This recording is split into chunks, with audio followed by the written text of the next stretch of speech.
the 2-point conversion against the Bengals on Saturday night is something we're going to be talking about for a long time. Payton actually was asked yesterday if he's thought more about his decision regarding the 2-point conversion. Oh, certainly. You go through it all the time, relative to what the call would have been based on the outcome. You always second guess, or you always do that as a head coach. I know I kind of felt I trusted my gut at the moment, but yeah, I think that's normal to do that. I like that quote there because after the game, he was a little more defensive about going for 2. But let's start there. Where did you land Saturday night on the decision to not go for 2 points? And then Sean Payton kind of talking about it there. Yeah, it was the decision heard around Broncos country, and I've got the receipts to prove it. This is not some sort of revisionist history, but in the moment, I'm texting everyone and their brother, why aren't you going for 2? Yes. Because there's 2 things here, John. First of all, you are leaving your fate up to a coin toss. And I understand that they did stop Joe Burrow on the first possession. But you have a chance in that moment to never give the ball back to the potential MVP or the second or third place finisher in MVP. Troy Aikman said last night Joe Burrow is his MVP. I think that's gaining steam. But you have a chance in real time to make the playoffs for the first time since 2015 if Bo Nix can get you 2 yards. And I think when you put it that way, of course Sean has to go for it. What has this guy built his reputation on? Being one of the gutsiest, most aggressive coaches in NFL history, the famous onside kick in the Super Bowl. And he doesn't do it. And I think when you take a step back, you have a chance to end a decade-long streak if you can get 2 yards with your rookie quarterback that you love and never let Joe Burrow touch the football again. And he didn't do it. And what makes it more painful is that there's the NFL Network shots of Bo holding up the 2 fingers. He's immediately was running downfield with it. And it's so bizarre to me that a review of a touchdown changed your mind. It was 2 minutes? Yeah. 3 minutes? So those 2 minutes, it took them to confirm the Marvin Mims Jr. catch. You changed your mind. We're going to have Mike Kliss on here in about a half hour. I was watching him on Broncos Tonight with our friends over at 9 News, and I'm going to ask him about this, but Mike told Scotty Gange, quote, my understanding is everyone wanted to do it. Players, coaches, everyone wanted to do it. Mike's as connected as anyone on that team. Him, Andrew Mason, a handful of other guys. Mike clearly has a source that is telling him the sideline was all prepared to go for 2. And they were stunned when Sean changed his mind after that 2-minute review. I hate to say it, but if they don't make the playoffs, this is a decision we will be talking about for months and months and months. That's why I was disappointed. You had a chance to make sure Burrow never touched the ball again. And I get it. They did get one stop, and we can dive into that too and the play call and OT and all that. But to take the ball out of Bo Nix's hands in that situation for the win, it really surprised me and disappointed me. Where do you land? They should have gone for 2 for that reason. Joe Burrow, now you can pull up the stats, and this will dispute what I'm about to say, but I'm going to say this. He doesn't throw incomplete passes. No. And when he does, it's because the guy dropped it. Yeah. I don't know, because everybody that listens to me on here knows I'm a huge Burrow guy. I always have been. And I get because of Mahomes, you can't say this. I think he's the best quarterback in the NFL. Don't give him the ball back. The other thing is there's a few other factors that really confuse me about not going for 2. For one, if you remember we all remember the Ravens game. John Fox, they were like, why you had 30 seconds, 2 timeouts. He said their sideline was shell-shocked. You're talking about the Raheem Moore the play Raheem Moore. They said the sideline was shell-shocked. The Bengals were shocked the other night at what had just happened. You had them on their heels. You had them going, what happened? 2 to 3 minutes in a review wasn't going to allow them to take a deep breath and take it in. So you had them just like, oh my God, I can't believe this just happened. So you go for 2 right there. You have the momentum. The other thing is their defense sucks. Their defense isn't good. When is it going to get better than the 2-yard line against a bad defense to win a game? It's not going to get better than that. And that's what bothered me.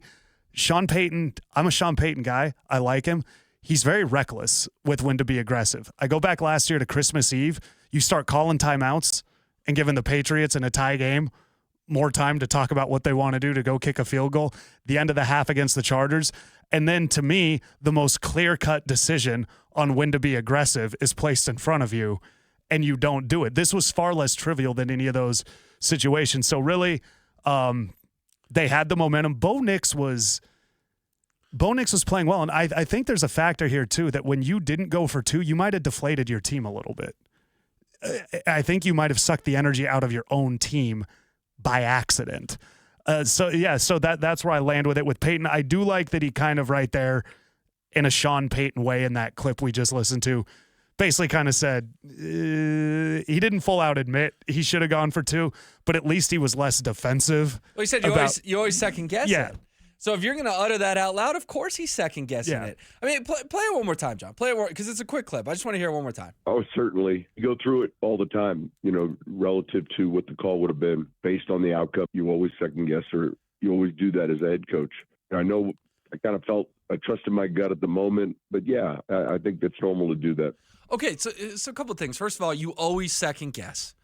Well, you're the head coach getting paid $18 million a year. You're paid to not second guess. You're paid to make the right decision at the time. Second of all, does that sound like a guy who slept in that clip? He sounds sick. It's a great point. He sounds sick as a dog. I would not be shocked if Sean Payton. So this is the Monday morning conference call. Yeah, so this is yesterday. I don't know, 20 hours ago at this point. And 48 hours after the game. That sounds like a guy who just tossed and turned the last 2 nights. And I'm not trying to pick on Sean. He gets paid a lot of money. But I do think, I feel a little bit bad for him. His tone in that clip sounds like a guy who knows he screwed up, which as a fan does make me feel a little better.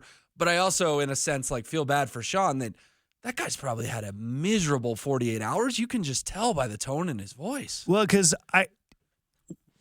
when it becomes clear that literally nobody agrees with you, when it's and one thing too is, who does he talk to still? Bill Parcells. And Bill, and I remember a press conference. I used to come home in college on Mondays to watch the Bill Parcells Cowboys press conference because ESPN would carry it. And he didn't kick a field goal at the end of a game, Parcells, and he went for it on 4th down, and they didn't get it and they lost. And the reporter said to him, knowing the outcome, would you have still gone for it? And he went, no, only a fool would do that. And, Sean Payton still talks to Parcells. And just there's a whole lot of, I get that in hindsight, you might be catching this, but you should have gone for it. Something else that confused me about all of it, and you're right, was Sean Payton sounding dejected there. I hadn't picked up on that, but you're right. That really kind of bothered me. Not to go all over the place with this, though. Why wasn't there a play and a plan preset? If we're in this position, let's say we score at the end of a game and we got the opportunity to go for 2. Where is our offensive genius drawn? This is our 2-point conversion play in that situation. Why didn't they have that? And maybe he did, and he flip-flopped too much. Yeah, but what are you saving it for, right? This is week 17. This is the playoffs on the line for the first time since 2015. You're not the Lions. You're not the Chiefs. You're not sitting here going, oh, we're going to save that for the Super Bowl. Guys, we just want to get in the dance. And you're right. There's probably a play. Actually, you know what? There is a play. There's a play. There's a play that they've been working on since July, since August, since September. Remember, once camp is over, the media can only watch the first 20 minutes of practice. There's a play that none of us have ever seen. Only the guys in the building have seen. And I guarantee it. I don't guarantee. I would think it works 98% of the time, right? They have that play, and they were too cowardice to use it. And they didn't use it. I like to go into history. AFC Championship, 1997 AFC Championship. It happened in 98. 3rd and 6. Shanahan dials up a play that they haven't done since training camp. Yep. It's Elway to Sharp. And but they were all expected to know the play. And what happened?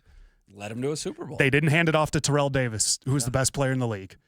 They went Elway to Sharp because that's the play that worked best, and they go to the Super Bowl. But that's that. In hindsight, we're all like, well, yeah, Hall of Famer to Hall of Famer. Of course you did that. At the time, there was a lot riding on a play you hadn't run in a long time. And you have to think that within that building, it bleeds into this week a little bit because I like what you said about it sort of took the wind out of the Broncos' sails. That it was, does this guy not believe in us to go get 2 yards when we're on the road in Cincinnati? And let's be honest, the Bengals had outplayed them. John, I wish you and I were sitting here today going, can you believe they stole that 25-24 win to go to the postseason for the first time in 10 years, 9 years, 8 years, whatever it is? I do think there's an element of, and we'll dive into it a ton throughout the show, but an element of doubt creeping into this football team. And doubt is dangerous especially when the Chiefs aren't going to play anyone, it sounds like, on Sunday, because the instant you go down 3-0 or heaven forbid 7-0 to Carson Wentz, what is the mood like on that sideline of, oh my gosh, I can't believe we're not going to pull this off?